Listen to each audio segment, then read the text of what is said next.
सुप्रभात बच्चों, मैं श्वेता किरण आज आपके समक्ष स्पर्श पुस्तक की पाठ धर्म की आर लेके प्रस्तुत हुई हूँ। प्रस्तुत पाठ में हम सबसे पहले जो है वो कठिन जो शब्द है उनको देख लेंगे और आप इसे अपनी कॉपी में अंकित कर लेंगे।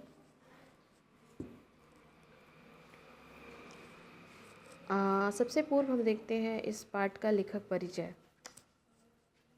ये जो पाठ है, इस पाठ के लेखक हैं गणेश शंकर विद्यार्थी और इनका जन्म उत्तर प्रदेश के इलाहाबाद शहर में 1890 में हुआ था और इनकी मृत्यु 1931 में कानपुर में हो गई थी। हम इनके बारे में थोड़ी चर्चा करते हैं। ये जो गणेश शंकर विद्यार्थी थे, इनका पत्रकारिता में काफ़ी महत्वपूर्ण जो है वो उनकी काफ़ी महत्वपूर्ण भूमिका रही थी। इनके जो साहित्यिक गुरु थे, उनके साहित्यिक गुरु का नाम है महावीर प्रसाद द्विवेदी जी।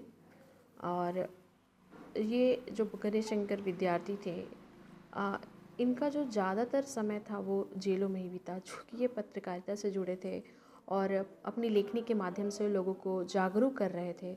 तो ये अंग्रेज़ों की नज़र में चढ़े हुए रहते थे और इन्हें जब भी अंग्रेज़ों को कुछ छोटा भी अवसर मिलता वो इन्हें पकड़ते और जेल में डाल देते थे।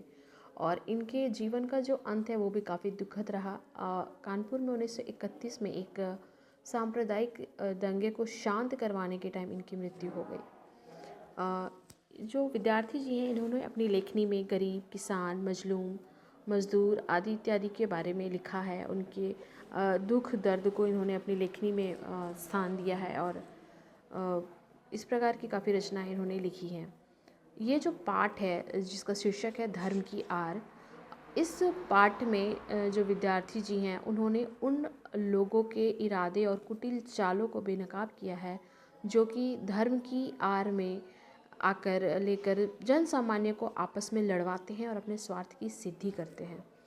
धर्म की आड़ में अपना स्वार्थ सिद्ध करने वाले जो ऐसे लोग हैं, ये ना कि केवल हमारे देश में हैं बल्कि ये अन्य देशों में भी इस प्रकार के लोग आपको देखने को मिल जाएंगे, जो कि धर्म के नाम पर अनेक प्रकार के कुकर्म करवाते हैं, अनेक अनीतियों को फैलाते हैं। सबसे पूर्व हम जो ये पाठ है उसकी चर्चा शुरू करते हैं और हम देखते हैं कि किस प्रकार से धर्म के नाम पर लोगों को आपस में लड़वाया जाता है। सबसे पूर्व आज देश में धर्म की धूम इस तरह से है कि एक साधारण जो व्यक्ति है वो धर्म के बारे में कुछ नहीं पता होने पर भी धर्म के नाम पर मर मिटने को तैयार हो जाता है। पर देखा जाए तो इसमें उन व्यक्तियों का कोई दोष नहीं। वे बिना कुछ सोचे समझे दूसरे के बहकावे में आते हैं और कुछ पढ़े लिखे लोग जो कि अगर वो चाहे तो अपने विवेक का इस्तेमाल सही जगह कर सकते हैं, परंतु कुछ ऐसे लोग हैं जो अपनी बुद्धि का प्रयोग गलत चीज़ों में करते हैं, धर्म का गलत रूप लोगों के सामने प्रस्तुत करके लोगों से कुकर्म करवाते हैं या कुकृत्य करवाते हैं। आगे हम देखते हैं पश्चिमी जो देश है, जहाँ आगे हम चर्चा में देखेंगे कि दो शब्द हमारे सामने प्रस्तुत हो रहा है, एक साम्यवाद, दूसरा बोलिज्म। इसका जो जन्म है वो क्यों हुआ, यहाँ पे इन दोनों शब्दों के माध्यम से हम जो एक जो वर्ग व्यवस्था में ऊंचा और नीचा स्तर है वो हम देखते हैं कि किस प्रकार से एक अमीर व्यक्ति अमीर होता चला जाता है और एक गरीब व्यक्ति गरीब होता चला जाता है। और इस प्रकार से उन दोनों वर्गों में एक खाई सी बन जाती है। जो अमीर व्यक्ति है वो जो गरीब स्तर के लोग हैं उन्हें कुदृष्टि से देखता है या फिर उन्हें देखना नहीं चाहता, जबकि वो उनके श्रम के माध्यम से ही ऊपर पहुंचता है। फिर भी एक समय ऐसा आता है जब वो नीचे तबके के लोग उनके लिए बिल्कुल ही महत्व नहीं रखते, वो महत्वहीन हो जाते हैं। इस प्रकार का जो वर्ग भेद है, इस प्रकार से ही हम देखते हैं कि लोगों के बीच में भेद मतभेद बढ़ता चला जाता है, कभी धर्म के नाम पर, कभी सामाजिक स्तर के नाम पर।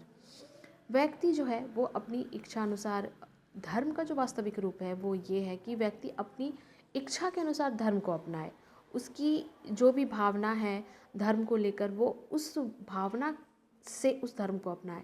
धर्म जो है वो किसी को आप ज़बरदस्ती करके या उस पर दबाव बनाकर धर्म को स्वीकार नहीं करा सकते। धर्म एक ऐसी व्यवस्था है जहाँ लोग अपने हृदय से धर्म के स्वरूप को स्वीकार करते हैं और धर्म वास्तविक रूप में यही है।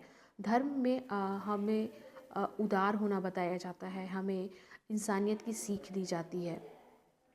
आगे हम जब पाठ को पढ़ते हैं तो इसमें कुछ ऐसे धर्मावलंबियों का नाम है जिन्होंने धर्म का एक विकृत रूप हमारे सामने रखा। उसमें एक नाम आता है मुल्ला बाड़ी का, और एक नाम आता है आचार्य शंकराचार्य का, जिन्होंने धर्म के वास्तविक रूप को लोगों के सामने नहीं प्रस्तुत करके एक कट्टरपंथी धर्म का जो भाव है वो लोगों के अंदर या लोगों के मस्तिष्क में डाला।